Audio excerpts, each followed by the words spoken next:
এখানে মন্দির রয়েছে, কিন্তু মন্দিরে কোনো মূর্তি নেই। বহু রোগগ্রস্ত ব্যক্তি এই পুকুরে স্নান করে দণ্ডি কেটে মায়ের মন্দিরের সামনে পত্য দিয়ে পড়ে থাকেন। মা প্রথমে সেই ব্যক্তির সামনে ভয়ঙ্কর রূপে প্রকট হন। যদি সেই ভয়ঙ্কর রূপ দেখেও তিনি পড়ে থাকতে পারেন, তবে তারপর মা নিজের হাতে সেই ব্যক্তিকে ওষুধ দেন। শুনলাম মায়ের এক বড় ভক্তকে রাত 3টের সময় মা স্বয়ং অন্ধকার রাস্তায় আলো দেখিয়ে মন্দিরে পৌঁছে দিয়েছিলেন। মা যখন মন্দির থেকে পুকুরে আসেন, তখন নাকি মায়ের নুপুরের শব্দ শোনা যেত এক সময়। মা নাকি এই মন্দিরে যখন চলাফেরা করেন, তখন নাকি এই মন্দিরের আশেপাশে সুন্দর গন্ধ বের হয়।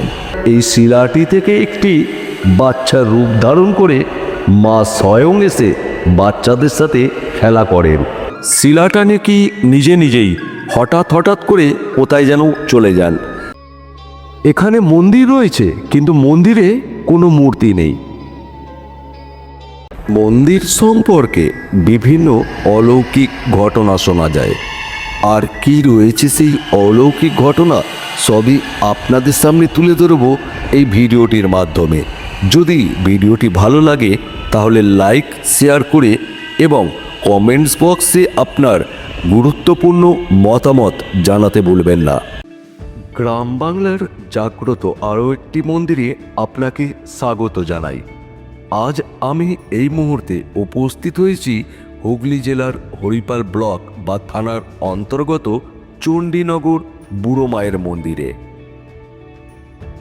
যারা কলকাতা থেকে আসতে চান, তারা হাওড়া থেকে তারকেশ্বর, গোঘাট বা আরামবাগ লোকাল ধরে চলে আসতে পারে হরিপাল স্টেশন। যারা বর্ধমান থেকে আসতে চাইবেন, তারা বর্ধমান থেকে হাওড়াগামী কর লোকাল ধরে চলে আসুন কামারকুণ্ডু স্টেশন। আর কামারকুণ্ডু থেকে উপর লাইনে লোকাল ট্রেন ধরে নেমে পড়ুন হরিপাল স্টেশনে। আর হরিপাল স্টেশনের পাশেই পেয়ে যাবেন টোটো কিংবা অটো, জনপ্রতি ভাড়া 10 টাকা। অনেকটা বড় জায়গা জুড়ে অবস্থিত এই মায়ের মন্দির।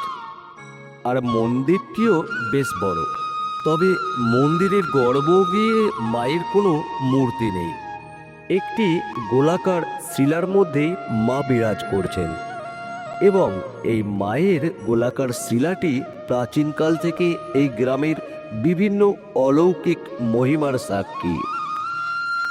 এখানে স্থানীয় মানুষদের সাথে কথা বলে জানতে পারলাম, শিলাটা নাকি নিজে নিজেই হঠাৎ হঠাৎ করে কোথায় যেন চলে যান এবং নিজে থেকেই স্বপ্নে জানান তিনি কোথায় রয়েছেন।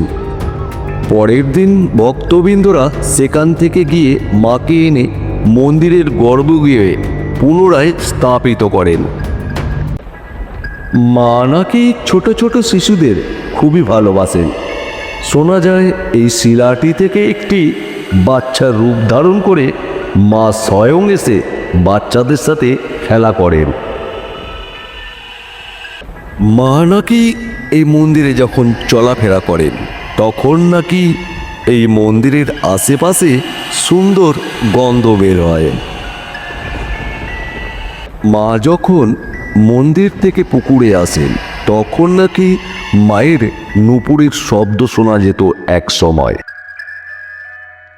শুনলাম মায়ের এক বড় ভক্তকে রাত 3টের সময় মা স্বয়ং অন্ধকার রাস্তায় আলো দেখিয়ে মন্দিরে পৌঁছে দিয়েছিলেন।